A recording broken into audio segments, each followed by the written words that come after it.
a nossa mesa, né, de apresentação de trabalhos. Gostaria de convidar para iniciar nossa apresentação, abrir a manhã de hoje, o Bruno Daniel Monteiro Palheta, que vai apresentar o seu trabalho intitulado Contribuições da Banda de Música para a Difusão do Ensino de Música no Pará. Bruno, você está aí? Sim, estou aqui. Ok, o som? Tá Pode ok. compartilhar a tela? Pode compartilhar. Só um minutinho aqui. Eu vou pedir para, durante as apresentações, todos manterem os áudios desativados, tá? A gente pode manter a câmera sem problema nenhum, mas vamos tentar manter os áudios nesse cuidado, tá? Estamos de olho, mas qualquer coisa. Tá ok aí? Eu tô vendo, ele só não tá em tela cheia. Ele fica assim mesmo? Espera aí. Eu acho que é assim mesmo, né? Dá para ver? Tá dando para ver, eu tô conseguindo. Tá, né? Como é rápido. Vamos lá, pessoal. Bom dia a todos. Eu sou Bruno Daniel Monteiro Palheta, doutorando em Educação pela Universidade Federal do Pará, e gostaria de contribuir um pouco aqui com uma das minhas pesquisas para esse evento do GEDA. Já fui aluno da UEPA também, de mestrado em Educação, e tenho acompanhado o trabalho do GEDA já faz bastante tempo. Então, essa pesquisa que eu apresentei, que eu vou apresentar, ela foi parte da minha dissertação de mestrado da UEPA, Educação, que eu defendi no ano de 2013. Foi orientando a professora Denise Simões. Então, eu falo sobre as contribuições das bandas de música para a difusão do ensino de música no Pará. Em primeiro lugar, gostaria de definir o que são as bandas de música. As bandas de música que hoje existem no Pará, elas são instituições que foram criadas ainda no século XIX, que se espalharam pelo Brasil no século XIX.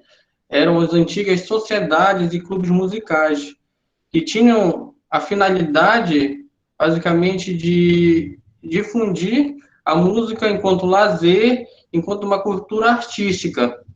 Então, as bandas de música no Pará, quando surgiram, elas surgiram para a população de modo geral, que não tinha acesso aos teatros, como o Teatro da Paz, não tinha acesso às óperas. Então, a população começou a criar esses grupos para poder ter a música como parte do lazer deles.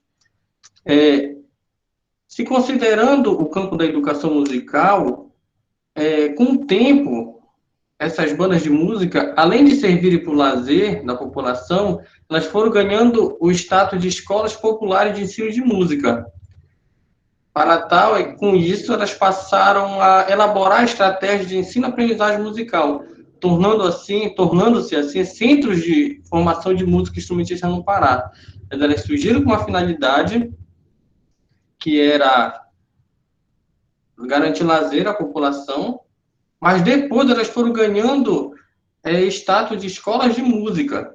E com isso, elas passaram a difundir o ensino de música entre a população de várias cidades no interior do Pará.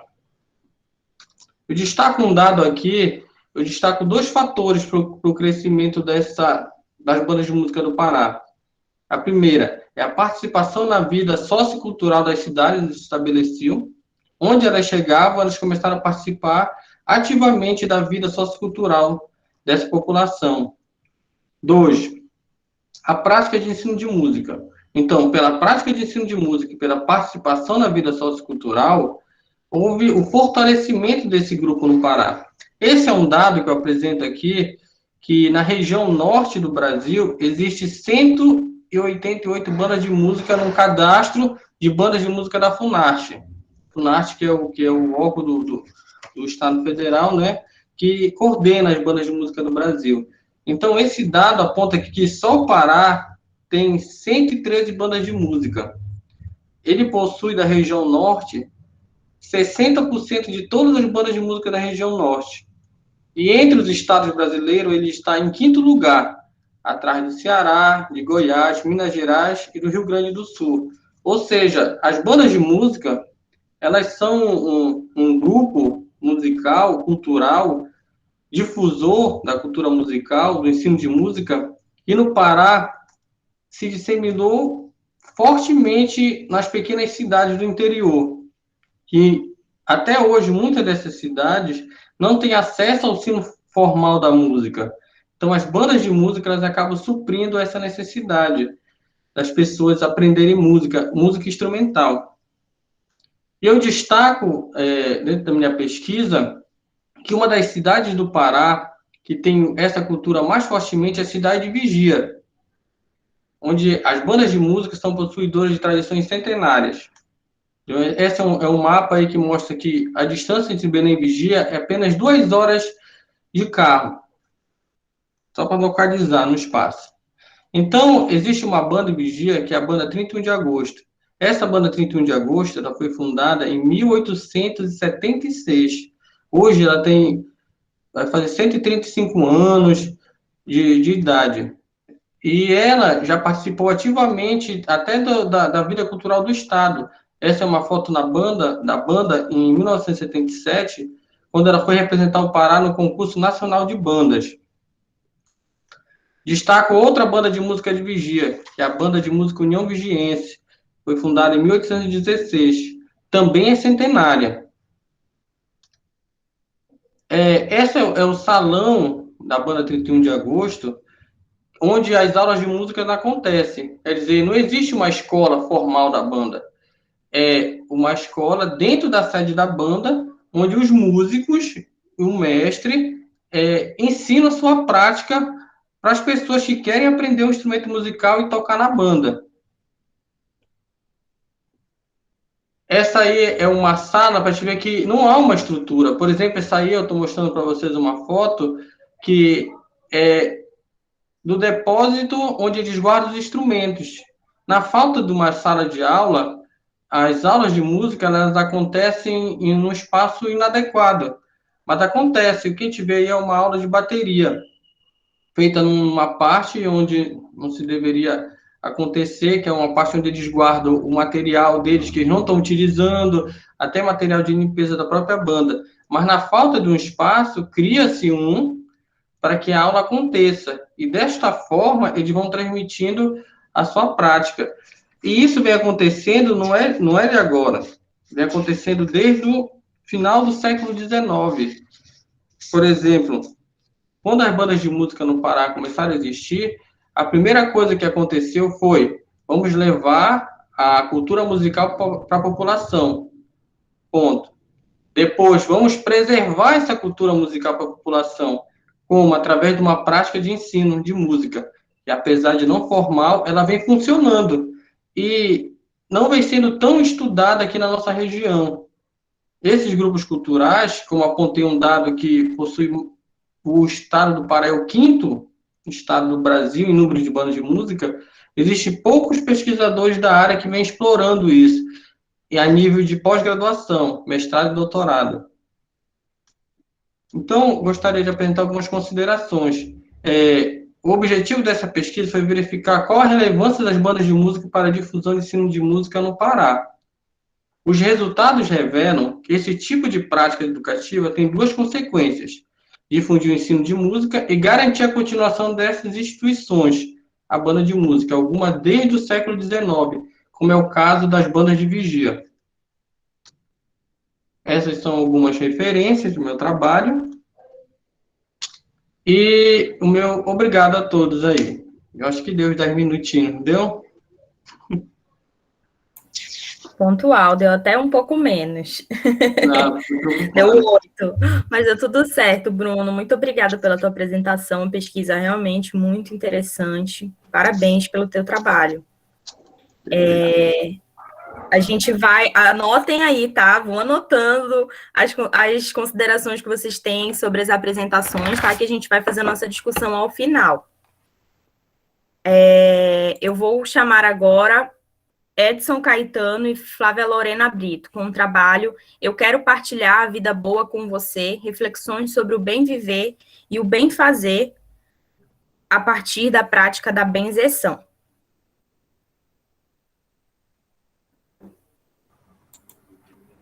pode começar? Podem começar. Bom dia. Meu nome é Edson Caetano, sou professor aqui da Universidade Federal do Mato Grosso.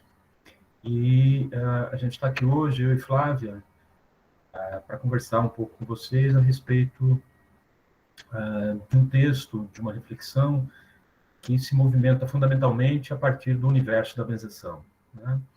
Eu vou ser rápido para que Flávia possa depois desenvolver a argumentação dela com mais propriedade. Eu queria sinalizar um elemento que eu penso que seja interessante para a gente refletir, né? Nós temos a tendência de procurar a síntese, de homogeneizar, né?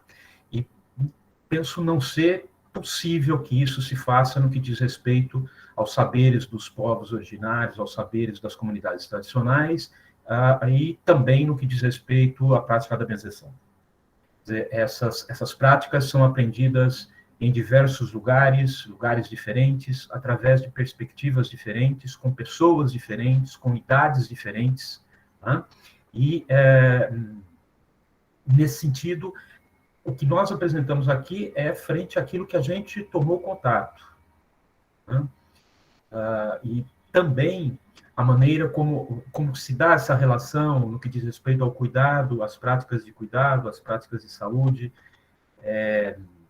elas também se dão em perspectivas também muito diversas, muito plurais, e daí a riqueza e a necessidade, no meu entendimento, de que a gente multiplique o número de pesquisas que se debruçam sobre este universo e sobre tantos outros universos ou dimensões que marcam a existência dos povos originários das comunidades tradicionais. É isso, Flávia, fique à vontade. Obrigada, professora Edson. Eu vou compartilhar uma tela.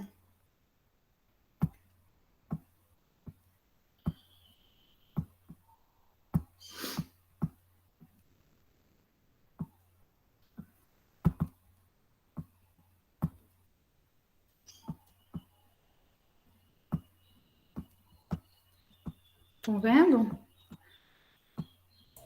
Sim. Está de tela cheia? Eu não vejo vocês mais, né? Bom dia, então, a todos e todas. Esse como o professor Edson disse, é um trabalho que a gente está desenvolvendo em função da nossa pesquisa, né? Em função do meu doutorado. Eu sou estudante do programa de pós-graduação em educação da UFMT, e estou sob orientação dele. Esse trabalho, então, são reflexões sobre processos de benzeção que nós temos observado, especialmente entre povos tradicionais, comunidades tradicionais aqui da região do Mato Grosso, especialmente da Baixada Cuiabana. A minha pesquisa se dá num quilombo chamado Quilombo de Mata Cavalo, mas essas são reflexões que não levam em conta esse campo de pesquisa, mas em função mais de reflexões teórico-metodológicas. Flávia, rapidinho. Para a gente não tá aparecendo a tela cheia, tá? Tá aparecendo a tela do PowerPoint mesmo. Talvez tu estejas na tela cheia. Eu tô na tela cheia. Tá ruim de ver? Não tá não. É só para te sinalizar mesmo, tá? Caso tu estejas passando o slide, a gente não tá conseguindo ver o que tá passando. Mas eu tô vendo a tela do PowerPoint, assim, aberta. E dá para ler. Pode passar por ela. Tá, mas tá passando. Passou para um segundo slide agora. Não, não tá passando. Eita. Agora passou. Passou? Então vou deixar assim, porque se eu deixar a tela cheia, não vai. Tá bom. Bom, então sobre a benzeção, né? Falar um pouquinho. Apesar de ser bastante conhecida, né? Só em função mesmo de alguma teorização. A benzeção ela é uma prática da medicina popular que pode ser definida como uma terapêutica, e ela se realiza por meio de uma relação entre cliente e benzedor. O SUS reconhece como, então, uma prática da medicina integrativa, né? Em função disso, que depende tanto dessa relação dupla, né? De quem está sendo benzido, da pessoa que benze.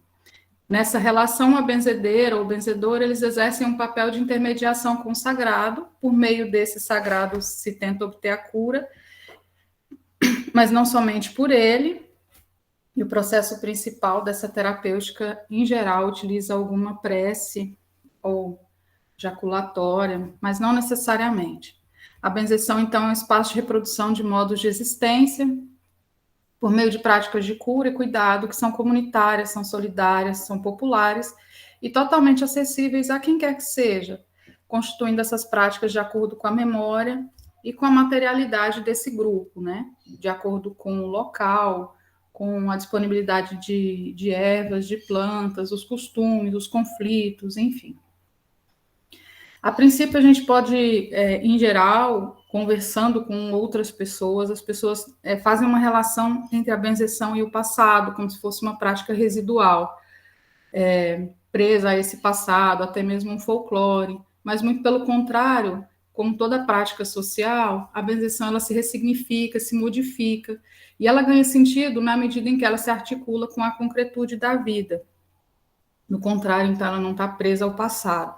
Então, a gente não deve confundir práticas ancestrais, tradicionais, com a temporalidade. Não é porque são práticas ancestrais que elas se mantêm presas ao passado. A gente tem como exemplo os benzimentos virtuais que têm acontecido nos espaços da internet, nas plataformas, enfim. As benzedeiras se reinventam em diversos espaços em função dos conflitos e das dificuldades da modernidade.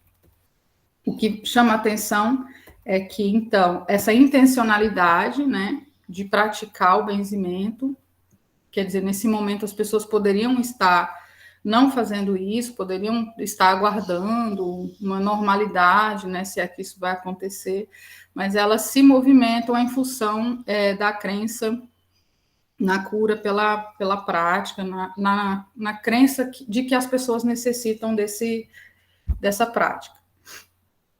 Então, a partir dessas reflexões, a gente costuma dizer que nós estamos buscando um sentir pensar, né? Como o professor Edson falou, a gente não busca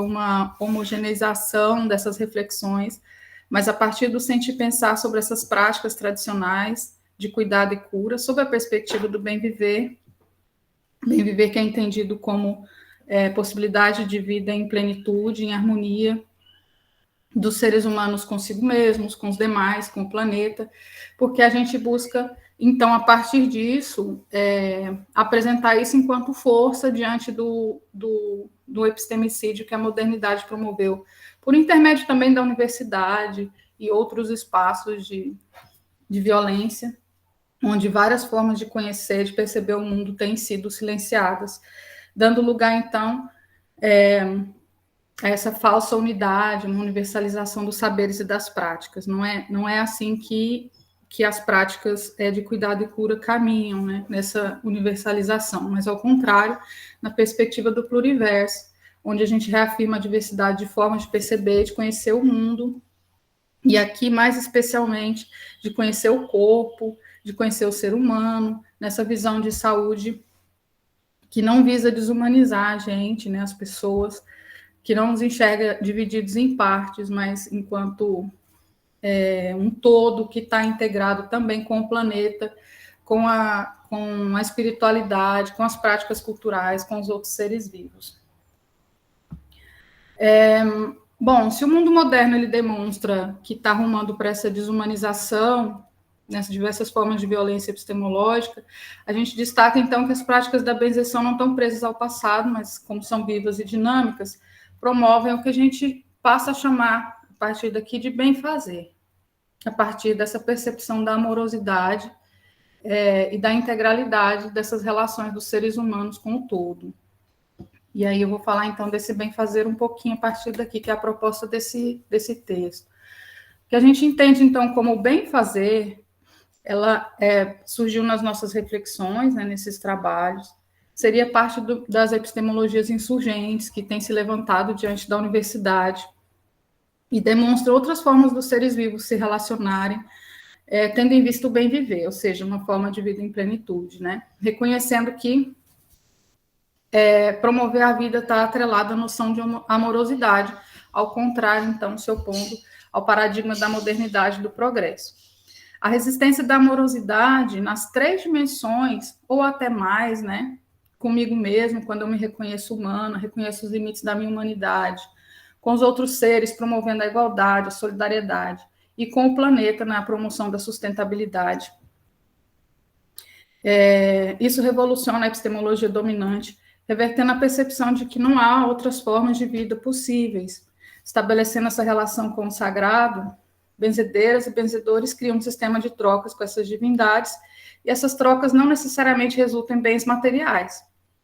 Isso, em geral, pode resultar em uma vida, um modo de vida humilde, mas isso também cria uma rede de relações que estão baseadas na solidariedade popular, né? E que tem como fundo a amorosidade, que são, enfim, resistentes ao capitalismo.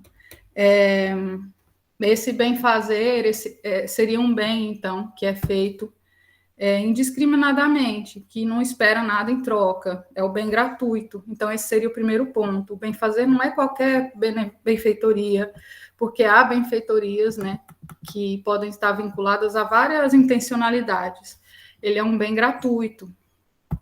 O bem-fazer também se desenvolve, em geral, entre pessoas que, de alguma maneira, percebem uma relação mais direta com a natureza e com os outros seres humanos e com os seres vivos, a partir da perspectiva de que o trabalho é a mediação entre os seres humanos e a natureza, na produção das nossas existências. Então, a gente reflete, né, quão direta é essa relação que a gente consegue estabelecer com a natureza, quanto a gente se reconhece no trabalho e no fruto dele.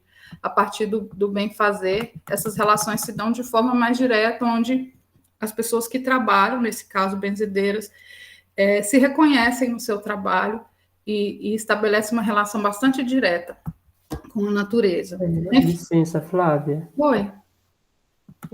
Só avisando que o seu tempo acabou. Então, se você puder concluir ou levar a gente à conclusão do seu trabalho.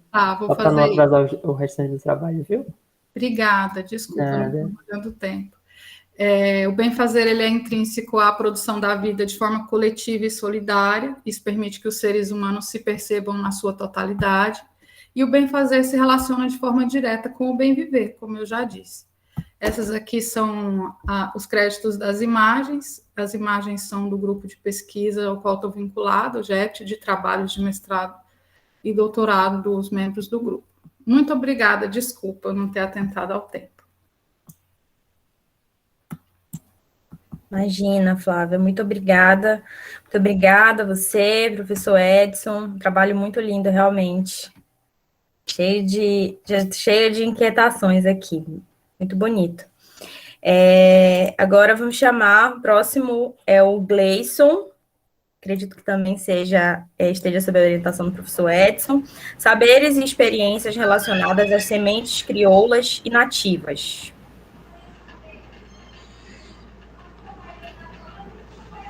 Bom, eu vou propor o mesmo procedimento que fiz com o Flávia. Bom dia, novamente, né? Vou falar rapidamente e aí o Gleison expõe o trabalho de maneira mais competente, eu diria.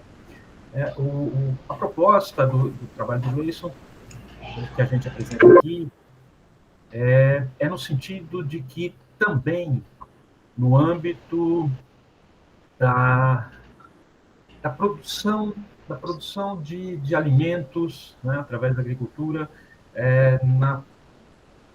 no que se come, na cozinha, né, e, fundamentalmente, através de quais sementes, né, as pessoas as utilizam para estar produzindo seu alimento. Isso faz, principalmente aqui no estado do Mato Grosso, toda a diferença, né?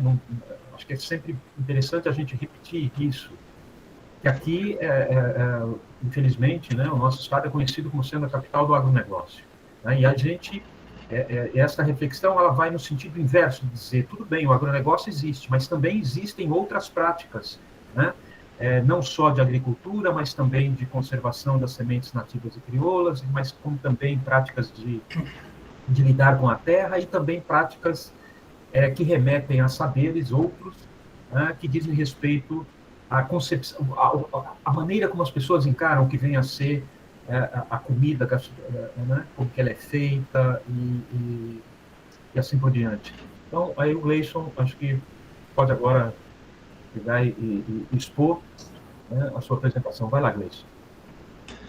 Bom, né, primeiro, né, bom dia a todos e todas, né, fico muito feliz pela oportunidade de poder participar desse evento, né, agradeço principalmente ao professor Edson Caetano, né, que nos confia para que a gente possa dividir esse espaço e trazer algumas reflexões daquilo que a gente propõe, né, que nós propomos tanto no grupo de pesquisa, né, que é o GEPT, né, que é o grupo de estudos e pesquisas sobre trabalho e educação. Então ele traz nós trazemos essa reflexão para que a gente possa dialogar um pouco, né, trazer aquilo que a gente vem compreendendo, né, como espaço de fala, espaço de debate, de saberes outros, né, esse que estamos no nosso cotidiano. Eu aponto que meu local de fala, né, eu sou doutorando, né, em educação pelo PPGE da UFMT, com ingresso agora em 2021, né, sobre orientação do professor Edson, e além disso eu sou professor de educação básica aqui no estado de Mato Grosso, né, sou lotado aqui em Pontal do Araguaia, já estou aqui na divisa de Mato Grosso com Goiás, né, então já estou bem próximo aqui. A reflexão que a gente traz, e traz principalmente ali como título, né, saberes e experiências relacionados às sementes crioulas nativas, nos remete, né, a esses saberes outros que nos apontam para que essas reflexões sejam parte de todo essa dinâmica, principalmente que em determinados momentos, isso também para mim é novo, né, que até então a gente vai percebendo diante da pesquisa, diante que a gente vai refletindo, estudando, né, que até então eu não tinha particularmente muito contato com essas leituras. Então isso vem me inquietando e vem trazendo essas questões, e principalmente quando apontamos para esses saberes e experiências, o que nos colocam, né, e a reflexão que vai muito com o nosso impacto, principalmente da nossa soberania alimentar. Porque, assim, o que nos coloca? Porque o que o capital nos impõe é como que fosse uma caixinha, né? Nos coloca dentro, fala assim, ó, isso aqui é a seleção de alimentos que tem no mercado, e é sempre os mesmos, né? E em determinados momentos a gente não percebe, passa despercebido por questões óbvias, assim, que nos colocam isso, o nosso dia a dia é intenso e a gente não percebe. Então, quando trazemos essa reflexão, principalmente quando apontamos aqui para o estado de Mato Grosso, né, que existem esses saberes, né, que existem essas práticas, né, de existência dos povos originários e comunidades tradicionais, né, e seria um contraponto, né, aquilo que se coloca para nós como sociedade, né, que a gente, muitas vezes, uma boa parcela que está envolvida. E para esse desenvolvimento da pesquisa, né, que a gente está em fase inicial, a gente traz mais uma reflexão teórica, seria o método que a gente vai utilizar, né, vai ser o método do materialismo histórico dialético, né, que baseia nessa fundamentação histórica, né, dessa dialética marxista, né, que nos propõe os instrumentos também da pesquisa que a gente vai utilizar, baseados nos sujeitos ativos, né, principalmente quando aponta como Brandão, né, então tudo isso vai nos trazendo um aparato de conhecimento teórico, né, e metodológico para compreender o que seria essa soberania alimentar e aquilo que nos impõe, o capital nos impõe em determinados momentos, e que precisamos refletir, né, e refletir que existe uma outra forma de existência, que existem os povos originários, as comunidades tradicionais, que têm esse modo peculiar, seja ele de lidar com plantas, né, com a própria terra em si, né, com os seres vivos, né, principalmente com os seres humanos. São essas relações que nos apontam para a reflexão, né, do cuidado com a natureza, né, o que seria essa produção, né, como que seria essa salvaguarda das sementes, né, e aqui eu aponto as sementes crioulas e nativas, né, que possibilitam a própria independência dos povos originários, que com o longo do tempo e conforme foi se alterando, né, essa indústria, e a gente pode colocar como indústria de produção de sementes, aquela que modifica todo um contexto, né, no caso do veneno, principalmente Mato Grosso, e quando a gente chama o caso para Mato Grosso, isso acontece muito, né, a gente tem cidades que não se produz nada em volta, a cidade está lá no meio e em volta é só plantio, né, só plantação, e você anda ali 200, 300 quilômetros de plantio. Então, o que se coloca nisso? O que nos impõe isso? né? Então, no caso dessa indústria que modifica, né, geneticamente com essa própria produção da semente, né, e tem em si, coloca muitas vezes uma preocupação nossa como o futuro, né? O que vai ser das novas gerações, né? O que será disso, né? Principalmente quando você começa a modificar as próprias sementes. E os povos e comunidades tradicionais, quando a gente passa a perceber que existe essa nova forma de existência, a gente vê que vai contra esse modelo exploratório, né? No caso seja ela através de feiras de sementes, de trocas, né? Tudo aquilo que aponta para um novo, para o diferente. E é isso que nos chama a atenção, né? Essa perspectiva diferente, né? Que vai contra aquilo que nos está colocado, aquilo que nos impõe, né? Porque o que se coloca, né, no caso de produção de sementes, é isso, né? O agronegócio é aquele que, principalmente as mídias utilizam muito isso, né?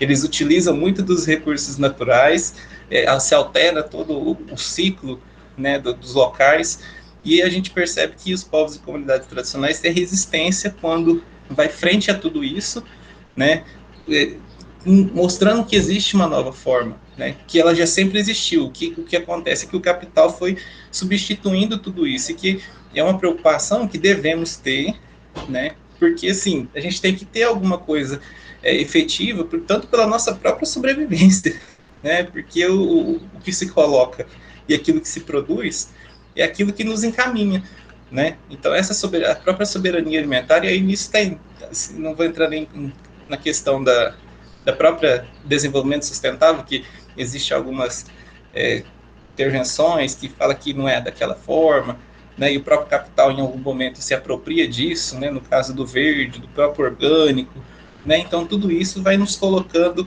a refletir, né, sobre a importância, né, tanto dos povos e comunidades tradicionais para uma nova geração, né, e a nossa pesquisa ela vem diante de tudo isso que nos é colocado. Frente a isso a gente vai contrário àquilo que foi colocado para nós. Não, então nós temos uma nova perspectiva, e a pesquisa que, apesar de estar em fase inicial, ela vai nos apontando que a nossa atividade humana, ela pode estar em risco em algum momento, né? Porque o próprio desequilíbrio, né, do próprio ciclo da vida, né? E a gente tem essa preocupação de estar colocando. E a gente percebe que os povos e comunidades tradicionais têm essa preocupação, né, tanto do cultivo, do cuidado, né, com as próprias sementes, que vai se passando de geração em geração, né, as próprias trocas, né, que sempre prevalece, né, uma nova continuidade, né, daquilo que se apresenta. Então isso nos faz compreender que não é necessário você se produzir com tanto excedente, né? Então a gente pode pensar que existe nova forma, novas formas além daquilo que nos é colocado. E aí também, se for entrar em questão o próprio Estado que se coloca, ou que se apresenta para nós, né, no nosso dia a dia, e a gente tem esses espaços para poder dialogar e perceber que existe esses cuidados, né, esses saberes outros, né, que apresenta dessa forma. Então, essa importância, né, principalmente, e aí a gente tem que também colocar que os saberes, né, a própria soberania aponta para o próprio agroecológico, né, toda essa questão dessas bases de saberes, né, então isso a gente tem que ir perceber, e a gente vai percebendo, né, ao longo do período, né, e a gente vai ter alguns autores que falam que diante de frente a tudo isso que nos é colocado, principalmente em relação ao agronegócio, leva ao desaparecimento, né, dos saberes locais, né, no caso de se deixa, né, aquele modelo que se apresenta, né, para tentar, em algum momento, até o capital se utiliza disso para reproduzir, né, aquilo que se coloca.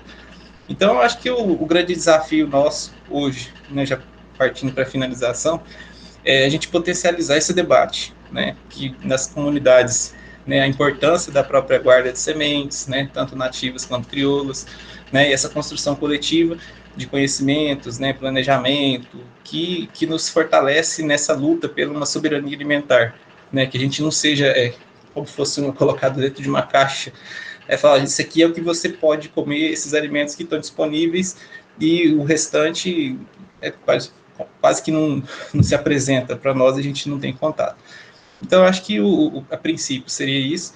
O campo empírico que nós colocamos como ponto de partida, que a gente pode, no futuro, fazer a pesquisa a campo, seria o Quilombo de Mata Cavalo, né, que a gente tem essa perspectiva, que lá acontece essas trocas, né, e a própria continuidade, né, das sementes crioulas nativas que aponta nesse espaço, né, de saberes desse quilombo. Eu acho que, a princípio, seria isso, né, eu acredito que tenha contribuído um pouco para o debate e que a gente possa enriquecer o trabalho em um momento curto.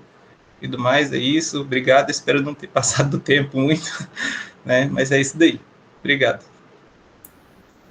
Muito obrigada, Gleison, professor Edson também, foi maravilhoso, né, a professora Betânia que sempre fala para a gente, mais recentemente, né, o caminho é plantar, e o agro não é pop, né.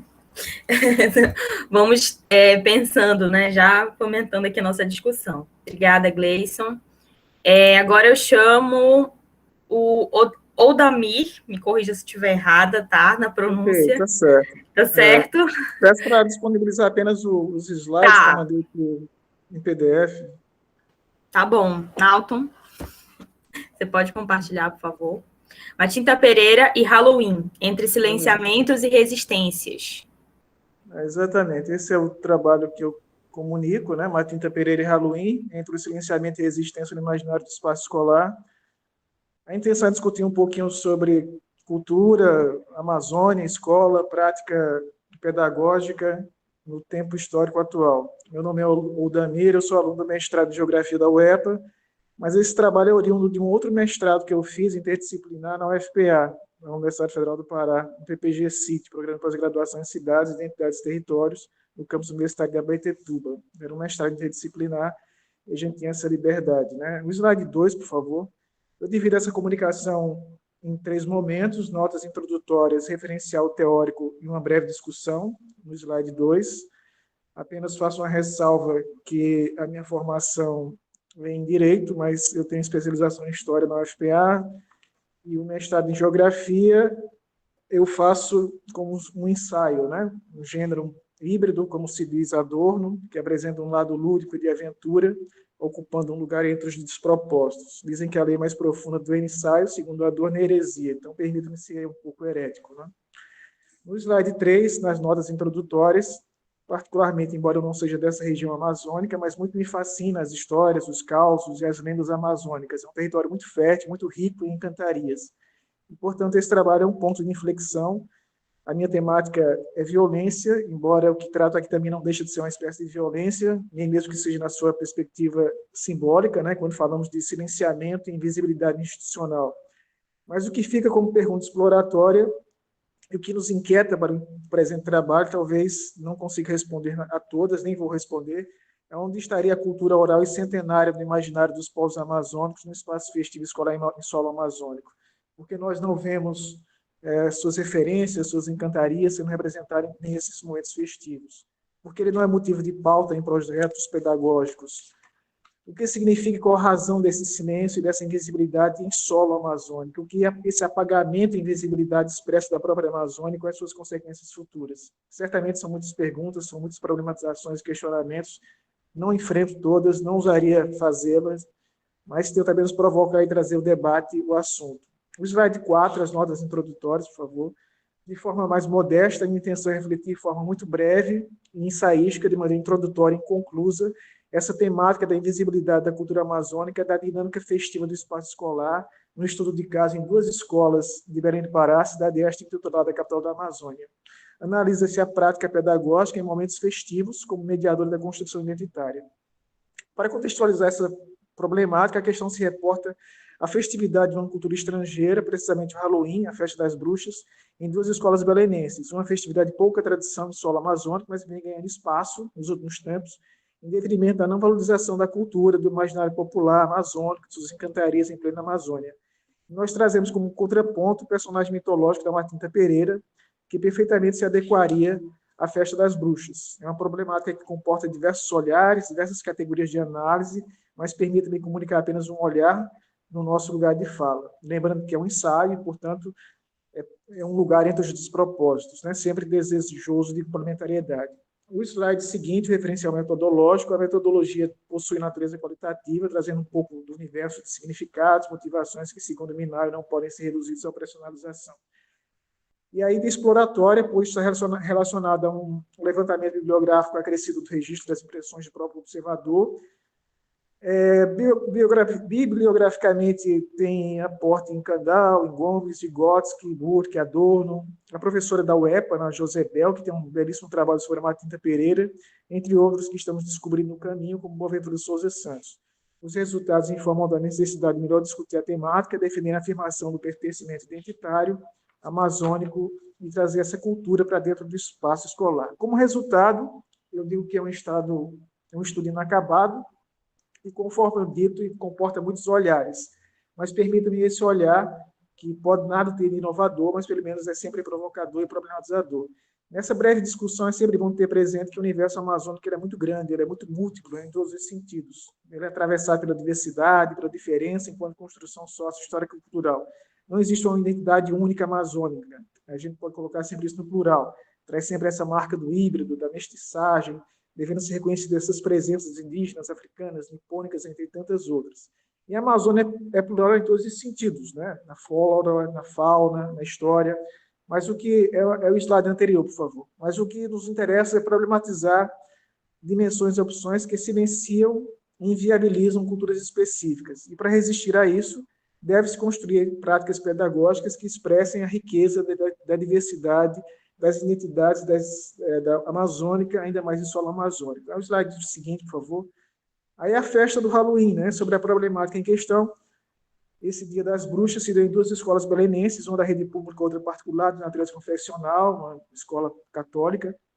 Uma festa com direito à abóbora recortada em formato de rosto, além de outros adereços com monstros e figurinos assustadores.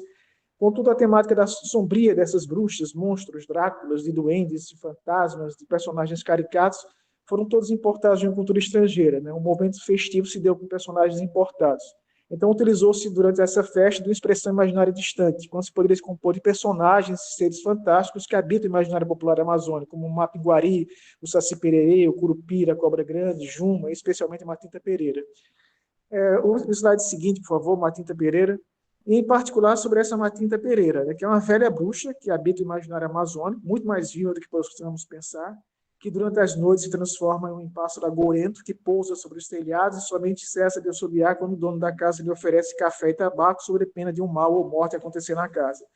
Acreditamos perfeitamente ser adequável ao movimento festivo escolar essa figura assombrosa dessa velha senhora nominada de Matinta Pereira, que é um nome aportuguesado de um antigo mito indígena, mas que dialogaria perfeitamente com cenários e figurinos de bruxas, de monstros e realidades assustadoras, incorporando até aquele velho assovio misterioso e agourento do pássaro, que não é pássaro, mas um ser mítico que causa arrepio e temor nas comunidades amazônicas, como diria Cascudo. O seguinte, o questionamento, em desdobramento, né, questionando os professores e um outro coordenador pedagógico desses colégios, qual a razão de não compor uma festa como a Matinta Pereira, que melhor representaria e valorizaria a cultura imaginária popular amazônico. Gostaria de reiterar apenas que estou falando de um momento festivo escolar, não falo de componentes disciplinares, eu falo de um momento festivo escolar, e de não trazer a Matinta Pereira para essa festa do colégio. Aí teve como resposta que o alunado e seus pais poderiam não compreender ou aceitar, de outro que a referida proposta iria contrariar o planejamento pedagógico adotado. Há nessas breves falas, complexas e problematizadoras, relações muitas, né, que poderiam ser de variáveis pontos de vista de análise, de vias analíticas para reflexão. E no slide seguinte, uma análise, mas interessa particularmente, entre tantas outras análises e interpretações possíveis, sublinhar que as opções e práticas pedagógicas interferem no universo simbólico, na formação da consciência cultural e identitária dos jovens e crianças amazônicas, na medida em que um dos grandes trunfos da legitimação da escola tem sido o seu papel de formadora de identidades, sejam essas individuais, sociais e principalmente culturais. Então, essa opção de prestigiar culturas distantes em detrimento da cultura local são ecos de um processo de apagamento e silenciamento da memória simbólica, da supressão cultural e social de um povo. Boaventura Souza Santos poderia dizer que seria um epistemicídio, né, a destruição dos saberes desse povo. Como um processo artificial ou intencional, é certo ser estrutural e sistêmico, e assim construtor do silêncio e da invisibilidade. E no âmbito escolar, nessa perspectiva, Vygotsky remete que o processo de constituição humana supera esses fatores apenas biológicos, pois o comportamento da criança adquire influências de costumes, das crenças, das falas, do modo de vida, de sua vida e cultura. Então é preciso problematizar essas questões que invisibilizam e matam culturas específicas. Inconclusivamente, no outro, por favor, mesmo delimitando uma temática intrigada e que projeta para diversos campos de análise, o esforço aqui concentrado foi contribuir com esse debate na construção do pensar da identidade amazônica a partir do espaço escolar. Traz essa necessidade da admissão e valorização dos conteúdos diferenciais simbólicos culturais da região a partir de práticas, planos e projetos pedagógicos que contemplem esses momentos festivos, fazendo lembrar que a escola não é neutra, ela media a construção da identidade cultural dos seus alunos, e ao não reconhecer essas especificidades, dá lugar a uma cultura unificadora de identidades e culturas. Sem ser simplista e sem falsas utopias, mas que se poderia começar, no chão das nossas escolas, uma perspectiva de resistência e de persistência, transmudando essas festas escolares em solo amazônico de Halloween em festas de Matinta Pereira. O caso queira viabilizar pontos dialogais, estreitando fronteiras, o Halloween da Matinta Pereira. O slide seguinte, por favor. Bem, daqui do lugar onde as estradas são rios, né? A cultura desse povo e que fala que não deveria se apagar, as referências bibliográficas têm Adorno, Boaventura, Cascudo, José Bel Fares, Vygotsky, e a última, o último slide, por favor. Sobre as perguntas exploratórias, talvez não tenha respondido nenhuma delas, não tenho muitas respostas, apenas perguntas, inquietações, e partilho com vocês essa provocação e renova as indagações. Onde está a cultura e o imaginário dos povos amazônicos no espaço festivo escolar?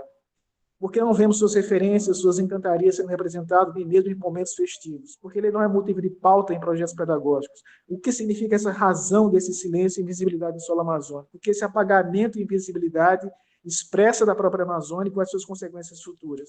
Então, está aí para pensar um pouco, para refletir, responder se for possível. Eu agradeço a todos, fico no meu registro de contato, agradecido ao estudo pelo evento de portas abertas ao Brasil, sem medo, sem reservas, e agradecido pelo aceito do trabalho. Muito obrigado. Muito obrigada, Dami, também. Belíssimo trabalho. Hoje nós estamos aqui agraciados, né, por essas apresentações. Me seguindo, eu convido o Lucimberg Camargo Dias, vai falar do seu trabalho, do imaginar saberes ancestrais de cuidados e práticas de cura entre os povos e comunidades tradicionais. Bom dia, eu vou fazer um compartilhamento de tela.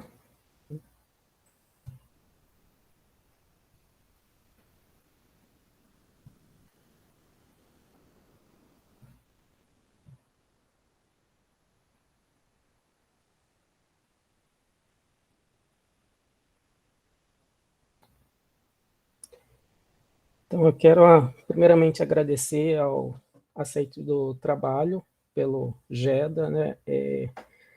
Contextualizar que, então, essa é a minha primeira apresentação enquanto doutorando, né, do programa de pós-graduação em educação da UFMT, onde ingressei agora no ano de 2021. Estou sob a orientação do professor Edson Caetano. E é um estudo, né, que está dentro do grupo de estudos e pesquisa sobre trabalho e educação. E, assim, estou muito feliz por ser a primeira apresentação dentro de um seminário de um outro grupo de estudo, né, como eu disse a Sabrina, né, estar entre colegas e ver e poder também apresentar, né, um cenário onde vários colegas estão apresentando suas pesquisas, né, tranquiliza um pouco, mas mesmo assim me deixa nervoso, mas agradecer ao professor Edson Caetano, como meu orientador, coautor também desse texto, né, pela generosidade em me apresentar essa possibilidade de estudo. Então, esse estudo, ele se inicia, né, ele está numa fase inicial, na verdade, né, a partir dos debates dentro do grupo de estudos, né, dentro do GEPET, e a partir daí está se construindo um recorte dentro das temáticas trabalhadas no no grupo, né? Então, nesse trabalho, né, eu busco, juntamente com o professor e os colegas, né, refletir sobre os saberes ancestrais de cuidados e práticas de cura entre os povos e comunidades tradicionais. Então, refletindo, né, a partir dos estudos e pesquisas já realizadas dentro do grupo, né, relacionado à produção de existência junto às comunidades tradicionais, quilombolas, povos indígenas e assentados, principalmente na Baixada Cuiabana e Mato Grosso. Então, esses estudos, né, demonstram que os povos e comunidades tradicionais têm suas existências e suas práticas cotidianas constituídos pelos saberes ancestrais a partir da mediação entre os seres humanos e com a natureza, né? Esses saberes que deram e dão as condições de continuidade a essas comunidades e a esses povos que os caracterizam, né, os diferenciam enquanto uma forma de produção de existência contrária à que se impôs hegemonicamente nas sociedades capitalistas, né? Então, a gente está falando sobre a produção de existência que tem como principais características, né, a produção associada à autogestão e à agroecologia. E, por isso, ele é uma forma, né, de resistência à modo de produção capitalista, né? Então, dentre os saberes que destacamos, né, são os conhecimentos sobre as plantas e ervas medicinais que são usados nos cuidados e práticas de cura, que é aquilo que nós estamos delimitando para o estudo, né, no doutorado.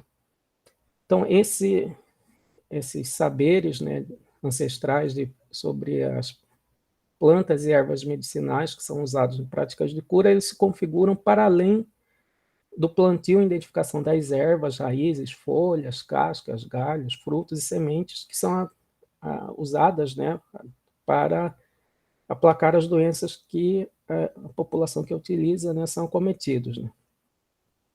Então, esses saberes, né, eles configuram, né, com uma relação diferente, né? Relação do homem com a natureza, uma relação com o sagrado, né? Então, as pesquisas empíricas realizadas pelo GEPT nas comunidades tradicionais, elas mostram, né, que ali as casas, os quintais são verdadeiras farmácias populares que estão sempre abertas a acolher e curar, né? Então, há aí uma relação diferenciada, né,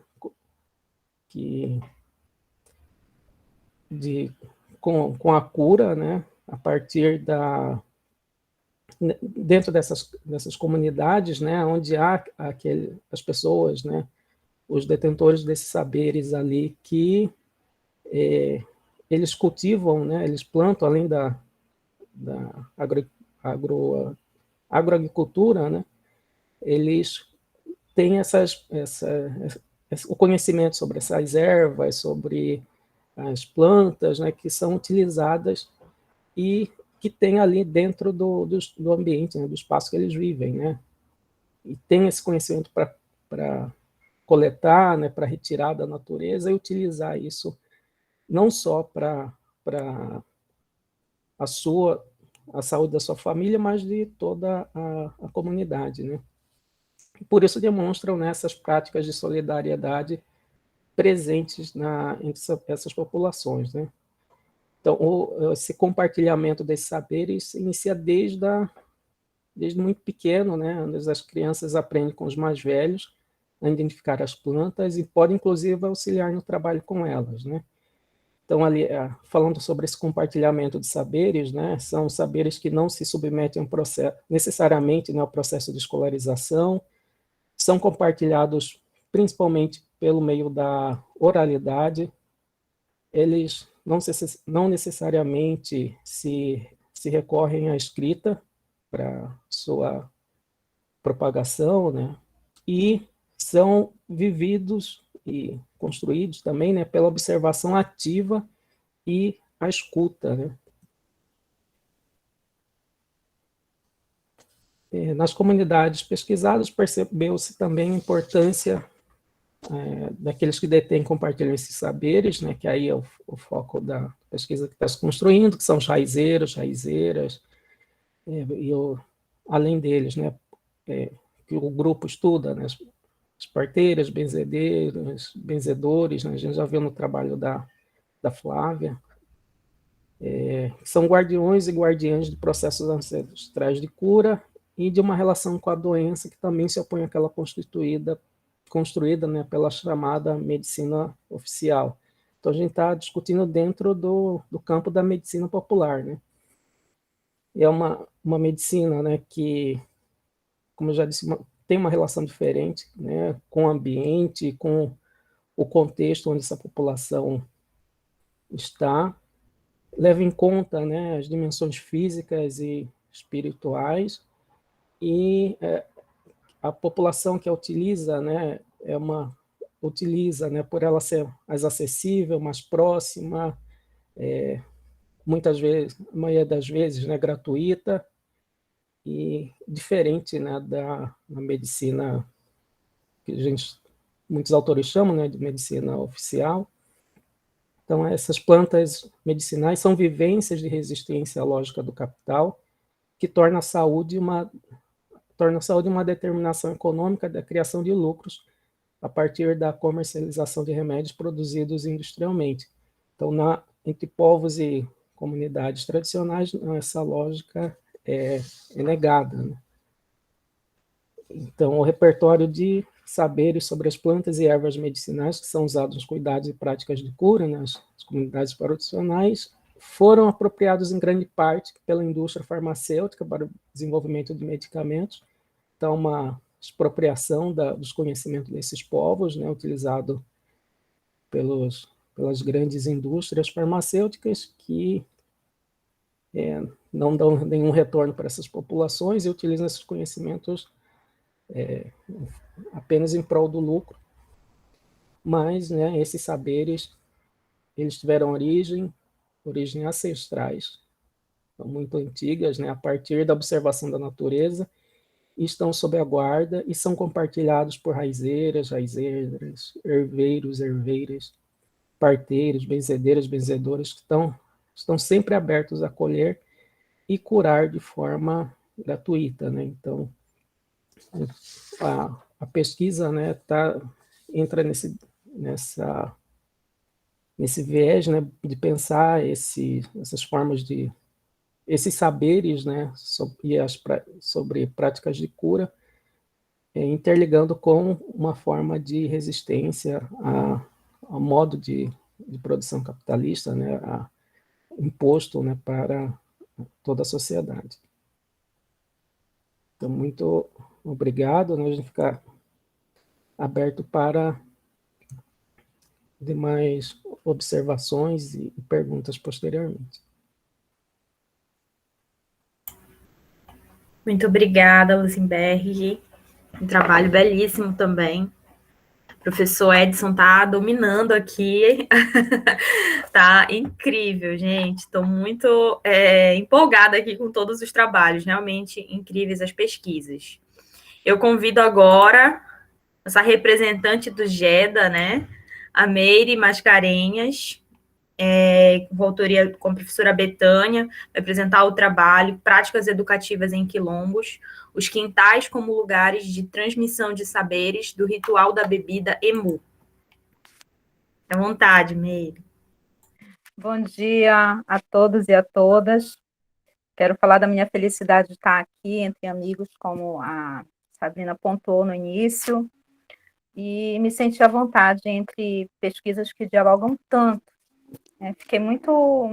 Me senti contemplada aí na fala do colega e de todos, né? Mas essa especificamente foi bem próxima daquilo que eu apresento aqui. Então, vamos lá. Pode passar. O Nauto vai me auxiliar aí. Eu sou aluna do PPGED da UEPA, do mestrado, faço parte do mestrado, e sou orientando da professora Maria Betânia Barbosa Buquerque. O título dessa apresentação, dessa comunicação é Práticas Educativas em Quilombos, os quintais como lugares de transmissão de saberes do ritual da bebida Emu. Pode passar, por favor. Então, essa pesquisa, esse trabalho aqui apresentado, ele é uma parte, né? Ele constitui a minha pesquisa de mestrado e ele vai abordar os conhecimentos acerca de uma bebida muito tradicional em comunidades quilombolas aqui na Amazônia. Então, especificamente para essa comunicação, eu trouxe os espaços de educação, mais especificamente os quintais. Para começar, a Amazônia ela apresenta um contexto educativo variado, né? Dada a diversidade dos povos, como já foi muito bem explanado aqui, quilombolas, ribeirinhos, indígenas, extrativistas, tem uma infinidade de sujeitos que compõem esse cenário amazônico. Então, esse trabalho ele se propõe a analisar as práticas educativas mediadas pela bebida Emu, que é sagrada, né, para eles, uma bebida também que abarca a ancestralidade, né, em 2 quilombos que pertencem a um único território, o território do Caeté, são as comunidades quilombolas de África e Laranjituba, que se localizam na região guajarina aqui do Pará, entre 2 municípios, Moju e Abaetetuba. Pode passar. Então, o objetivo desse trabalho é compreender como as práticas educativas, ancoradas num ritual de beber e fabricar uma bebida tradicional para essas comunidades, em contexto de quintais, porque eu aponto na pesquisa outros lugares de aprendizagem, mas aqui eu evidencio os quintais, né, por ser um lugar de cultivo e de manipulação das ervas, e como esses espaços de quintais nas casas, nos territórios dos quilombos, ele agrega práticas educativas, né? E essas práticas educativas são atravessadas por saberes ancestrais que se inscrevem nas sociabilidades e que estruturam o modo de vida quilombola. Pode passar. Essa pesquisa ela se caracteriza metodologicamente como uma pesquisa de campo, né? Com enfoque etnográfico, parto também da história oral temática, porque me ajuda a melhor coletar os dados, ela se mostra eficiente na coleta de dados e, por ser uma pesquisa qualitativa, eu trago um grupo de interlocutores, ela se pauta no diálogo, né, na interação entre os sujeitos que partilham saberes, conhecimentos, né, a partir da observação e das entrevistas estruturadas e entrevistas narrativas. Eu argumento, por meio dessa pesquisa, que o ritual de fabricar o Emu e as práticas de consumo também dessa bebida, quando se faz a bebida, no processo do feitio dessa bebida, e também nas práticas de consumo, que são festivos, religiosos, também em contexto de cura, em contexto medicinal, terapêutico, existe uma transmissão de saberes, ou seja, os saberes são partilhados, são aprendidos por aqueles sujeitos que partilham daquele momento. Então, eu utilizo, para tanto, os conceitos de cultura e educação, do Brandão, e saberes populares de Martinique, e também, que é o eixo central, a educação da atenção do antropólogo Ingles. Pode passar. Então, eu trago aqui como principal interlocutora a dona Catarina, que é a pessoa que tem um vasto saber sobre ervas, sobre plantas, e a pessoa que produz a bebida da qual eu pesquiso, que é a bebida Emu, e para o feitio dessa bebida é preciso manipular várias ervas, conhecer cada uma delas, suas propriedades, né, para além dos aspectos simbólicos de cada uma dessas plantas. Elas possuem um aspecto simbólico também. Ela é feita pelo açaizeiro, com o sumo do açaizeiro, né, da palmeira do açaizeiro. Então, o açaizeiro ele tem um aspecto simbólico, além de ser a árvore que é a base da alimentação e da sustentação, né? Eles produzem açaí, eles se alimentam de açaí, né? Então, a dona Catarina, ela traz, né, na sua fala, a importância do que eles sabem, da importância para a manutenção do modo de vida, esses saberes sobre as plantas e ervas nos quintais, né? E só fazendo uma observação que os quintais, eles não têm uma fronteira, eles se confundem também com a floresta, porque é muito aberto. Então, não existe uma linha tênue entre floresta e quintal. Para eles não tem muita diferença, mas talvez pela proximidade já com as casas, né? Então, eu trago aí a fala da dona Catarina, que fala da importância, né, desses saberes, de como acontece a transmissão de saberes que se dá nos quintais.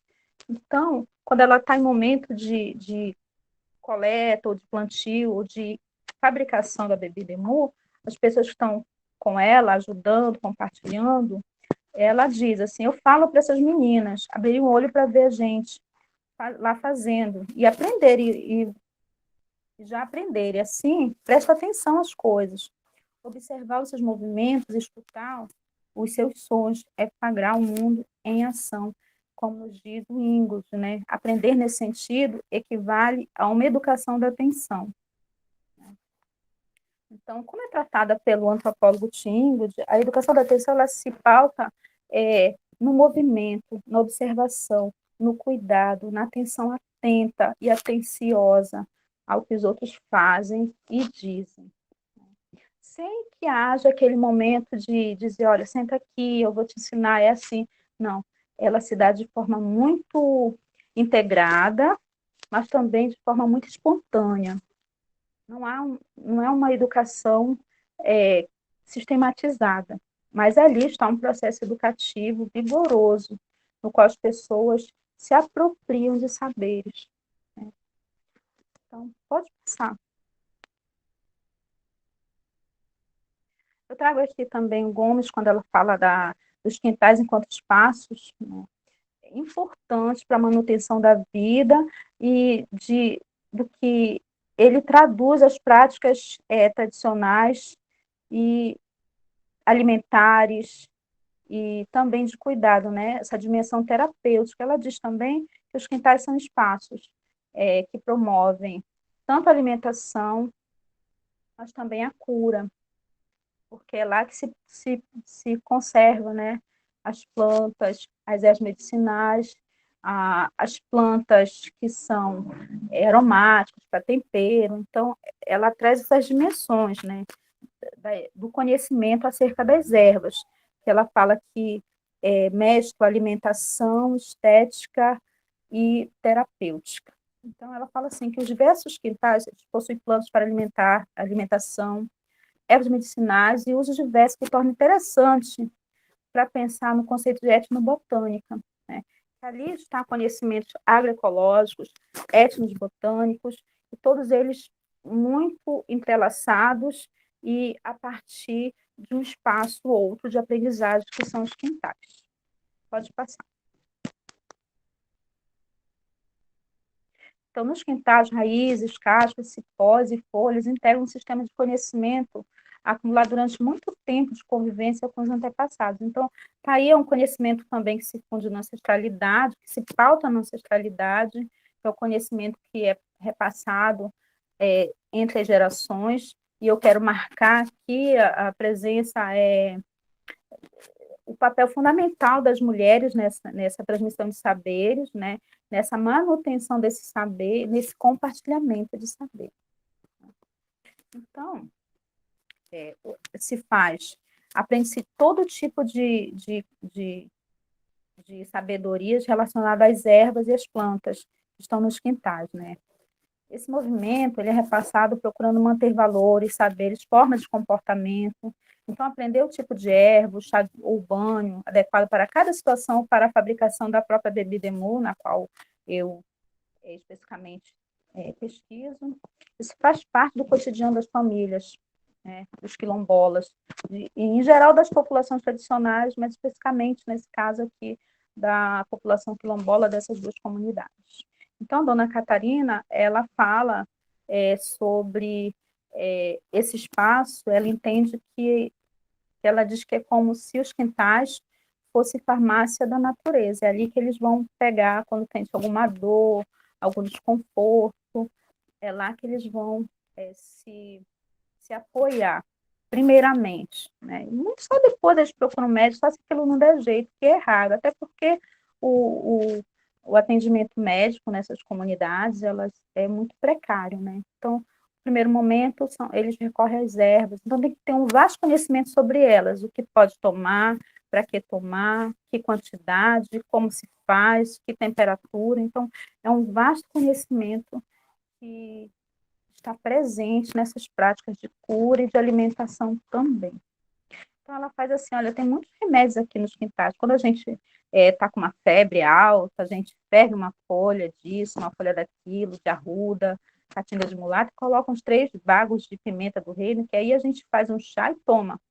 Então, o cara sua e passa febre. Pronto, fica curado.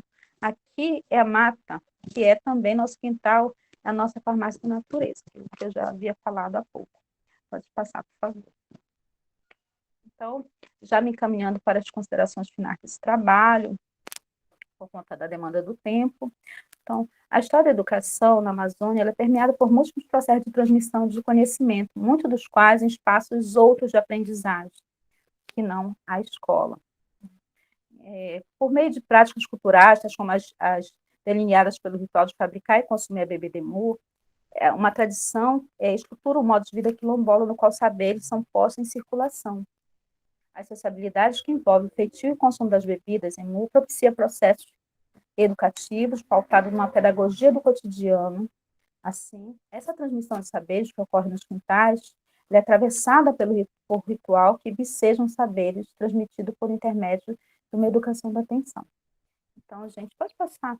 Então, eu trago as minhas referências e apresento para vocês essas sabedorias ancestrais em quilombos, especificamente em África e Laranjituba, são comunidades quilombolas aqui na Amazônia, e agradeço a atenção de vocês. Muito obrigada.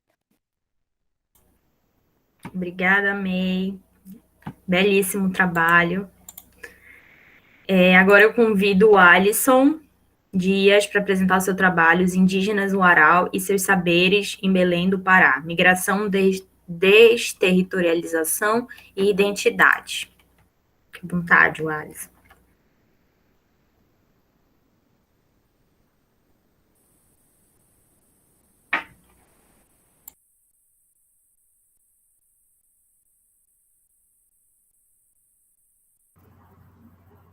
Só aguardando aqui o compartilhamento da tela.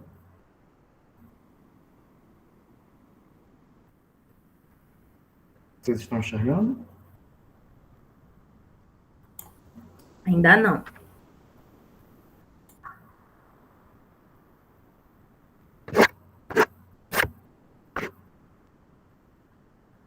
Quando carregar, você me avisa, porque eu já não estou mais enxergando a Já tela. sim. Agora tá. Tá? Bom, obrigado. Bom dia a todos e a todas.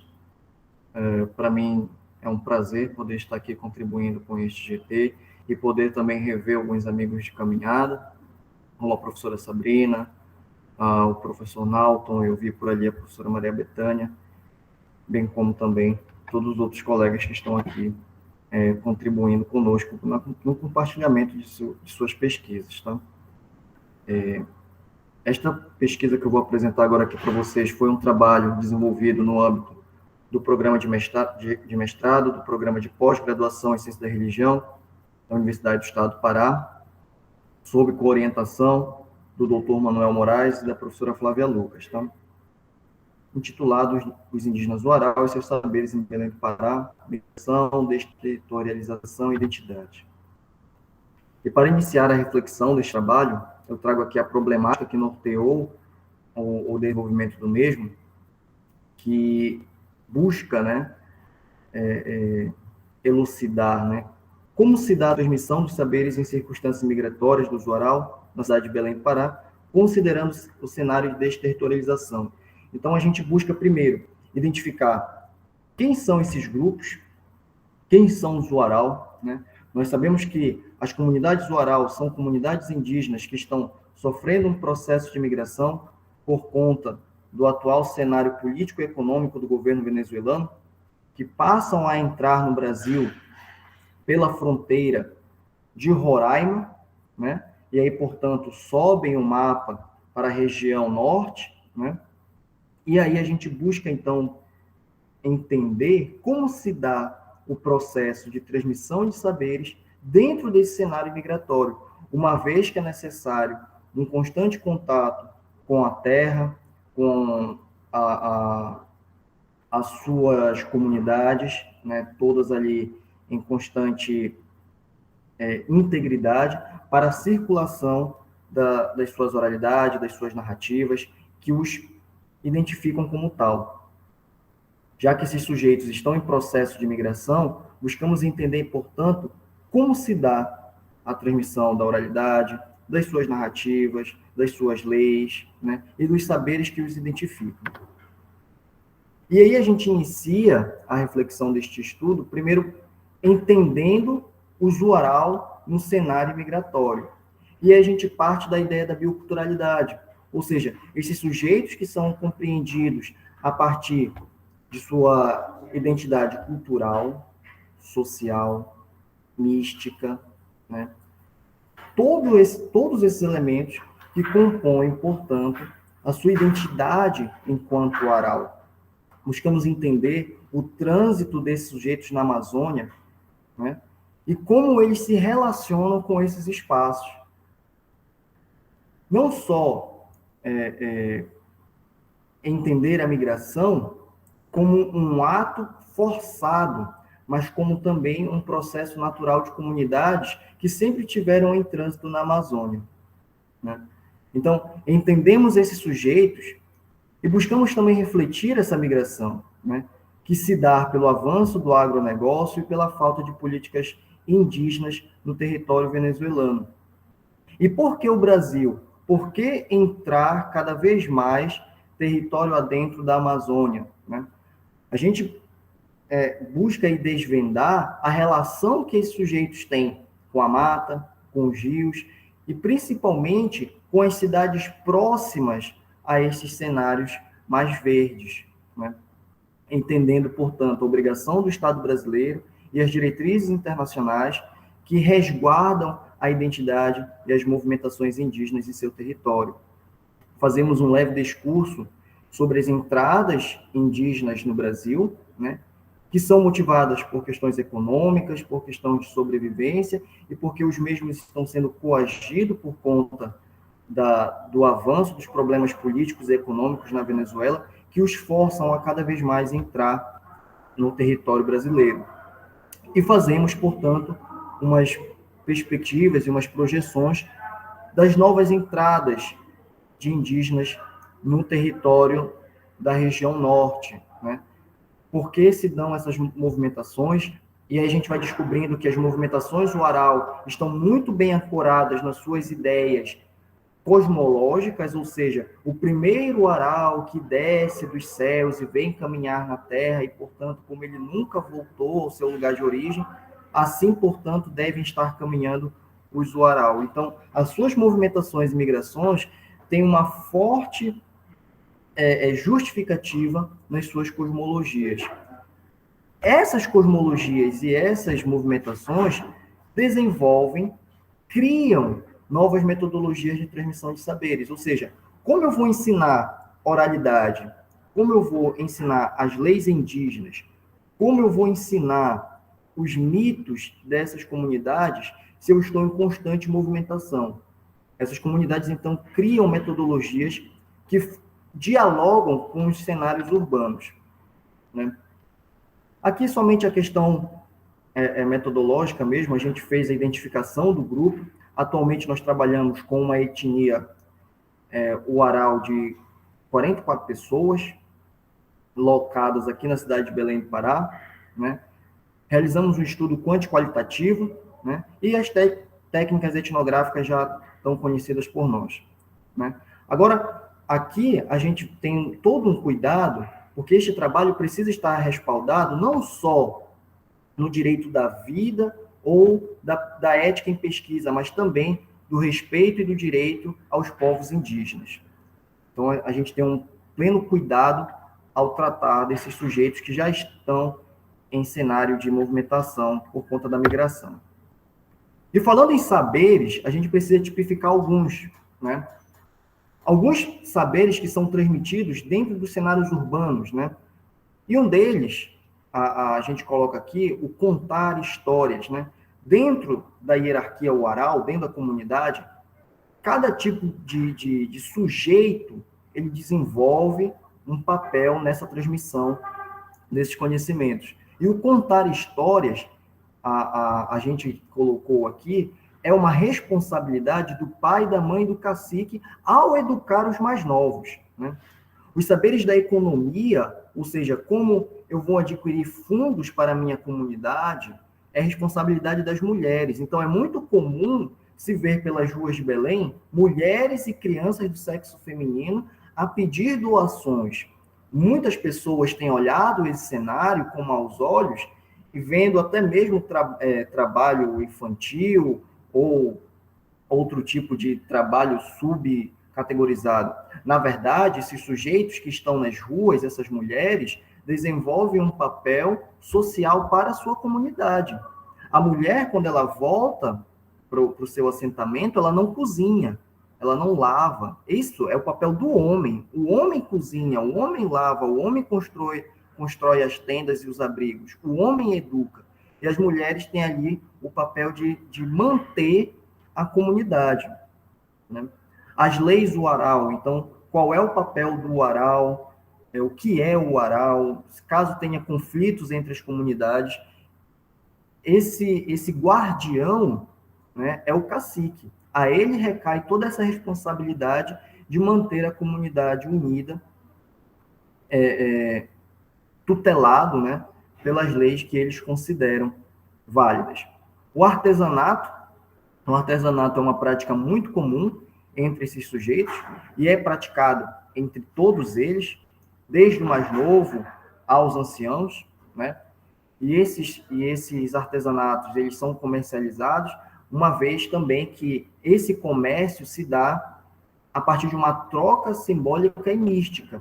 Um artesanato oral, ele não é só um artesanato, mas ele é uma proteção mística contra diversas influências no campo religioso, tá? Outros saberes que nós identificamos dentro das comunidades do oral, o brincar e a memória. O brincar é um ato onde as crianças reproduzem todos aqueles saberes transmitidos pelos pais e pelo cacicato, tá?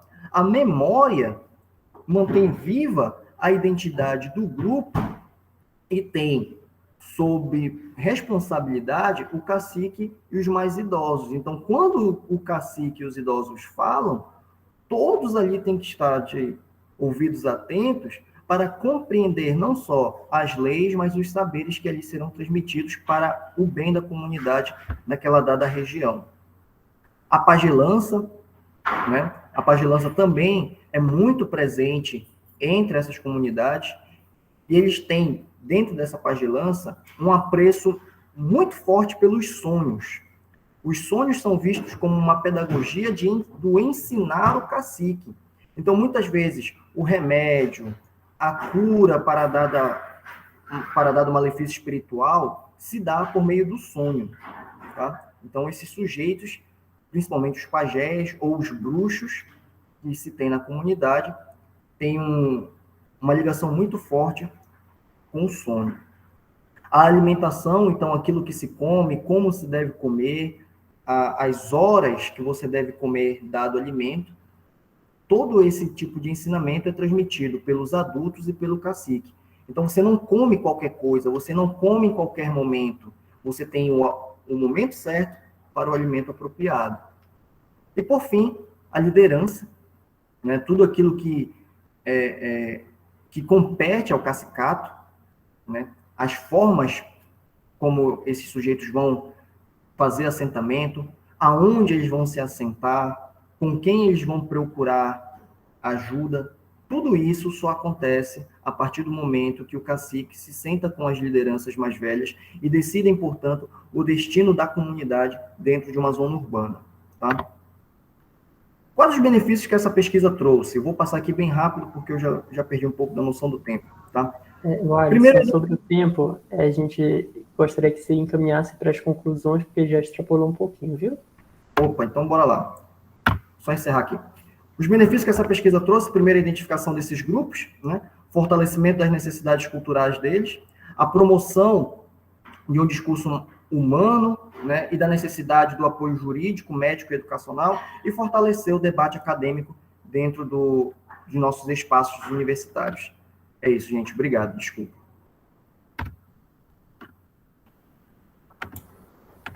Muito obrigado, Alisson, pela sua contribuição, mais um trabalho belíssimo, né, sendo explorado aqui nessa manhã. Agora eu convido para encerrar nossas apresentações a Elidiane Martins, que vai falar sobre o benzer como ofício e existência e resistência das chiquitanos em Porto Esperidião, no Mato Grosso. Bom dia, colegas. Eu preciso que o Alisson para de compartilhar.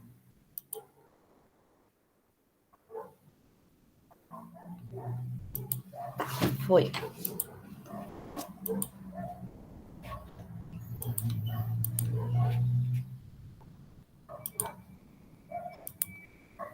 Vocês estão visualizando?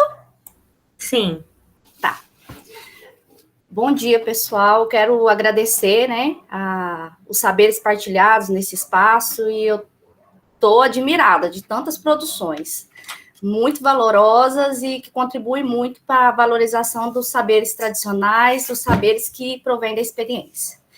Então, eu sou doutoranda em educação do PPGE da UFMT, também do grupo de pesquisa de estudos e pesquisa sobre trabalho e educação, sob orientação do professor Edson Caetano. Eu morei em Porto Esperidião durante 20 anos, convivi com os chiquitanos no espaço citadinho ali de Porto Esperidião. Então, alguns questionamentos surgiram a partir dessas vivências, dessa interação minha com esse povo. Então, eu trago uma reflexão do benzer enquanto um ofício, não atrelado ao sistema capitalista, a produção de lucro e capital, mas na produção da vida, uma prática humanizadora e uma prática que é emancipadora desse povo. E também como uma estratégia de resistência desse povo ali naquele espaço citadino, né? São estratégias que eles fazem para que eles ressignifiquem e produzam novas existências dentro do espaço de Porto Esperidião. Então, nós não podemos entender essa benzeção descolada, desvinculada do processo histórico que o povo chiquitano sofreu, né? De como eles chegaram até a atualidade, na contemporaneidade, ressignificando essas práticas. Esse povo, o povo chiquitano, ele é originário de um aldeamento que houve no século XVII, no início do século XVII, e finalizou no século XVIII pela coroa espanhola, em território boliviano, juntamente com os padres jesuítas. Então, ali foi imposto um projeto civilizador de imposição de língua, né, de apagamento das suas práticas culturais. Então, houve várias imposições ali dentro daquele projeto civilizador que miscigenou esses povos, né, inclusive a língua também, E, mais tarde, esse projeto fracassou no final do século XVIII, e os jesuítas, como aconteceu no Brasil, foram expulsos do território boliviano também, e ali, sob a administração da coroa portuguesa, que não conseguiu administrar aquele projeto, houve mortandade, houve exploração, e aí esses indígenas fugiram para outros espaços, outros territórios. Inclusive, nós temos hoje chiquitanos em Porto Esperidião, Vila Bela da Santíssima Trindade, Cáceres, e na divisa Brasil-Bolívia. E também em Corumbá, né? Que é Brasil com Mato Grosso do Sul. Então, em Corumbá, eles são identificados como camba chiquitano. E Aloísio Pacini, ele fez uma linda tese sobre os chiquitanos, sobre esses saberes, sobre como eles costuram esses territórios, porque as limitações atravessaram a chiquitania, os limites geográficos, atravessaram esse povo. Então, nós temos hoje chiquitanos do lado boliviano e do lado brasileiro. Então, 50% da população de Porto Esperidião é de origem de chiquitanos. Então, aqui eu trouxe algumas imagens do contexto citadino, dos modos de vida desses indígenas chiquitanos dentro desse espaço da cidade. Se já nos seus territórios hoje eles ainda têm conflitos, têm confrontos. Em 2010 foi dada a posse da terra indígena Portal do Encantado, mas nós ainda temos a aldeia Vila Nova Barbecho, que ainda está em processo de demarcação, tem luta, tem briga com os fazendeiros, e ali há combates, há violência, tanto psicológica como física, e alguns indígenas ali da fronteira Brasil-Bolívia negam sua identidade para poder ter um trabalho com os fazendeiros. Então, são vários conflitos ali na fronteira Brasil-Bolívia. E aqui nós temos o modo de vida deles, né, a estreita relação com a natureza, estreita relação, aqui acima nós vemos eles aqui em roda dançando o curucé, que é um sinal diacrítico da cultura chiquitana, na qual, nesse momento ali, eles entram, bebem, comem, principalmente no período carnavalesco, e nesse momento aqui eles se encontram com os encantados, para que eles recebam a cura, para que eles tenham alegria, né? Sejam revitalizados através dos encantados. E aqui também nós temos outros espaços da cidade ali. Aqui eu trago a imagem do cemitério, que nesse período pandêmico nós perdemos muitos idosos ali na cidade. E embaixo aqui a favinha da sucupira, que foi um dos remédios que eles usaram, os benzedores ali, para poder aumentar, né, curar esse sistema imunológico, para essas pessoas se preparar para quando a pandemia viesse. Marechal Rondon também passou por lá, né, nosso patrão das telecomunicações, arrebanhou muitos indígenas também na construção da linha do telégrafo até Vila Bela da Santíssima Trindade. Então, a história oficial conta, né, esse heroísmo de Marechal Rondon, mas também teve o lado que ele explorava a força de trabalho das pessoas que ali estavam. Então, é importante nós pensarmos também nessa outra história, que muitas vezes não, sempre não é contada, não é considerada a história oficial. Mas se nós olharmos ali para dentro daqueles relatos dos moradores antigos ali, nós vamos ver o que realmente aconteceu naquele espaço. Então, a pesquisa, ela se desdobra a analisar esse ofício enquanto um trabalho gratuito, um trabalho que gera produção da vida, da humanização e de emancipação também, porque esses benzedores, eles são reconhecidos pela comunidade, eles não precisam de títulos, não precisam de diplomas, eles simplesmente são reconhecidos pelas comunidades, e por isso eles ganham, né, conquistam a sua autonomia profissional. Então, a proposta dessa pesquisa é analisar esse ofício enquanto um espaço de resistência dos benzedores e benzedeiras chiquitanos, frente ao modelo colonizador de práticas de cura e cuidado, e assim como as formas de organização de sua experiência de vida coletiva. Então, ali naquele espaço, eles se organizam, né? Mesmo diante dos conflitos, dos confrontos ambientais ou socioculturais presentes ali. Se já é difícil, já é conflituoso ser indígena em territórios sagrados, quanto mais dentro das cidades, né? Então, essa pesquisa, ela será desenvolvida a partir do mapeamento social, né, dos benzedeiras e benzedores ali de origem chiquitanos, residentes no espaço citadino de Porto Esperidião, e por eles estarem em constante contato com a medicina proposta pela ciência ocidental, ou seja, a mercantilização do saber e da vida. Então, diante desse cenário, as benzedeiras e benzedores chiquitanos resistem com o cultivo, o manejo das plantas medicinais de seus quintais, aliados às suas práticas tradicionais de benzeções, em favor das pessoas que os procuram como uma outra possibilidade de terapia pautada na produção da vida. Então, ali naquele espaço, esses benzedores e benzedeiras, eles são considerados, de acordo com algumas pesquisas, xamãs, né? Porque eles estão aliados ali a esse ato da benzeção, a influência do catolicismo, né? Quando nós remetemos ao processo histórico dos jesuítas, mas também com uma outra ressignificação indígena, quando eles consideram nessas terapias a influência também xamânicas, né? A influência dos seres encantados, dos seres sobrenaturais e também da natureza. Então, aí nós temos várias influências aí nessa prática da benzeção. Então, como a gente fica um pouquinho preocupado com o tempo, né? Então, assim, nas considerações finais, essa pesquisa ela ainda está em fase inicial, está em processos de ajustes ainda, o projeto de pesquisa, e nesse momento eu estou em fase de amadurecimento teórico-conceitual para poder melhor direcionar essa pesquisa. Então, nas considerações finais, nós trazemos a contribuição de que essa benzeção ela é uma prática viva e dinâmica, que se constrói e se atualiza constantemente. É o modo que esses cientistas populares ensinam, aprendem, percebem os mundos, legitimam seu trabalho de benzeção e produzem suas existências.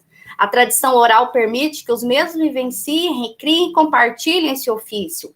Dessa maneira, o trabalho da benzeção articula as relações entre benzedeiras, benzedores, a cultura, a sociedade, a natureza e o mundo sobrenatural, manifestando-se uma ferramenta de luta contra os ditames do capitalismo difundido pelo modelo eurocêntrico.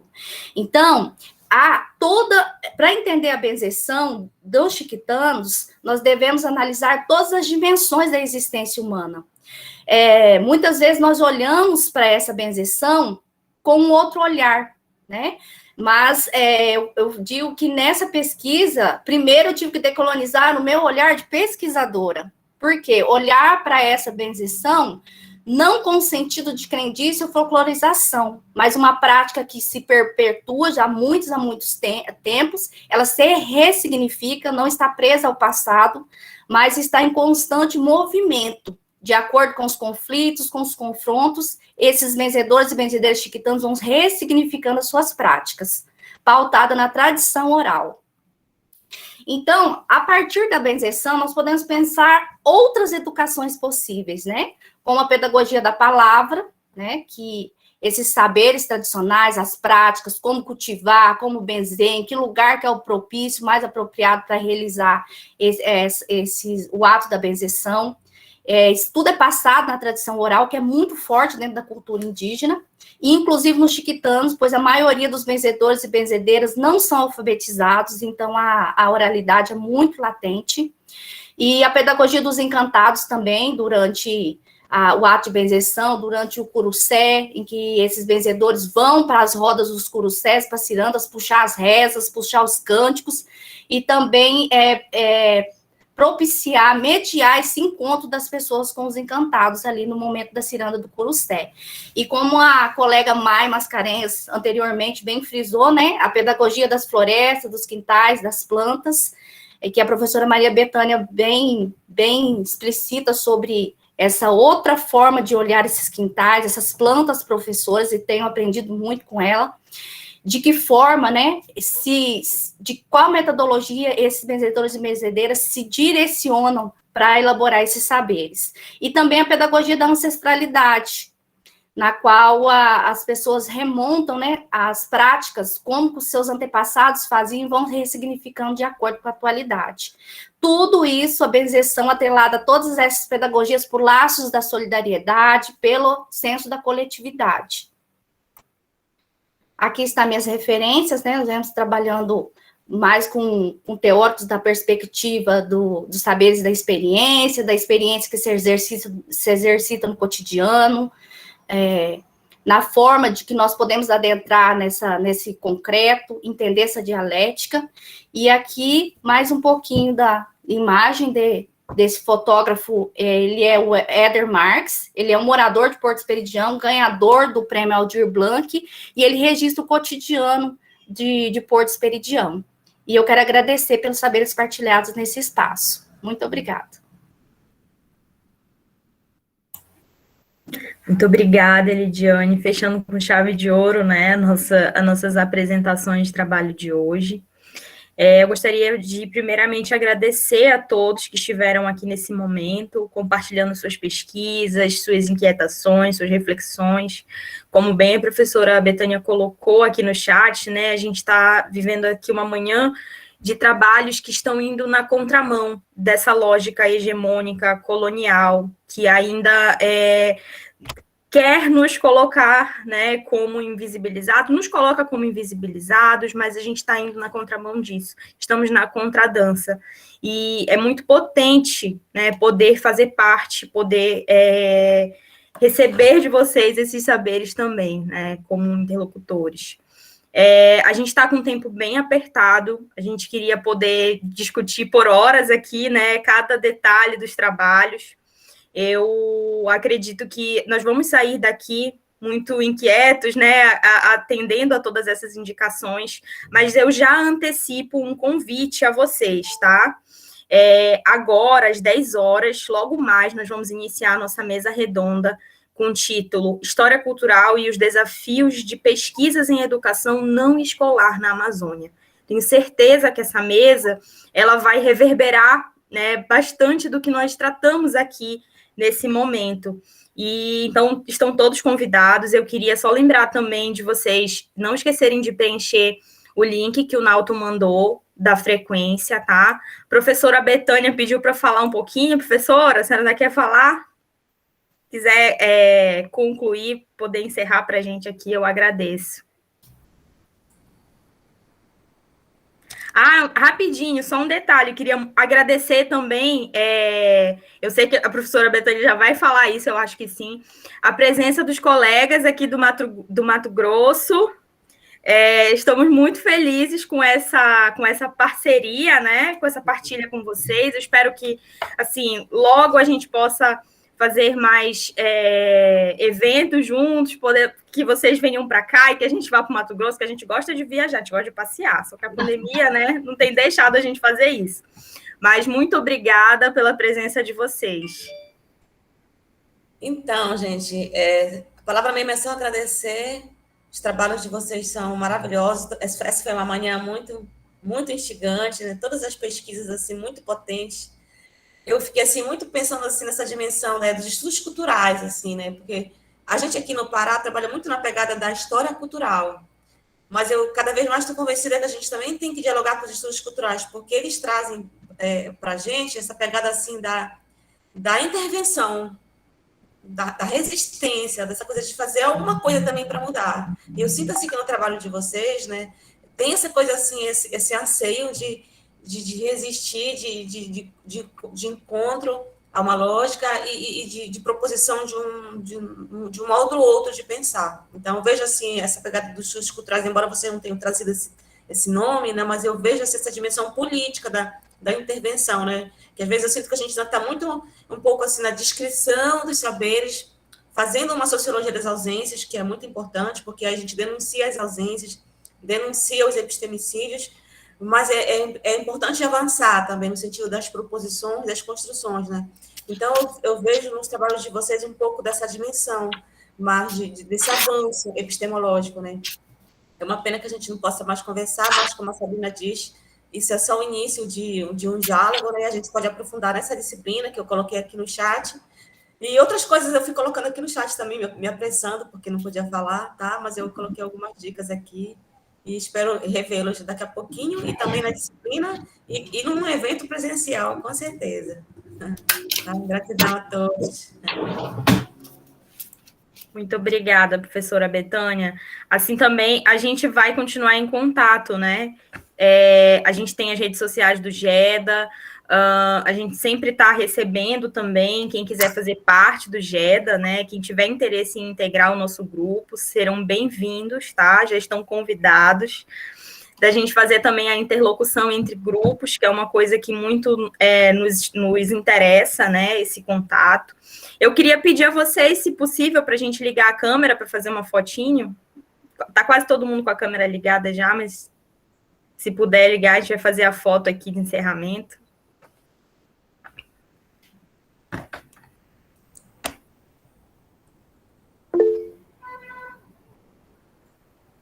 Já, vou tirar. Tira aí também, Nalto, que é para ter mais de uma opção. Olha, o Márcio entrou. Márcio, liga. Abre a câmera para a gente tirar a foto. Tira com o Márcio. Ah, ele está caindo. Entrou isso aí. Deve estar caindo. Eu já tirei aqui. Gente, muito obrigada, tá? Eu peço desculpa, assim, pelo tempo apertado, né? A gente sempre acha que vai dar tempo, mas o tempo, ele tem as suas particularidades, né? Ele sempre brinca com a gente. Então, eu convido vocês a fazerem parte da nossa mesa, que está começando logo mais. A transmissão ela vai acontecer pelo YouTube, mas também pelo site do GEDA, tá bom? E que a gente possa continuar partilhando. Bom dia a todos.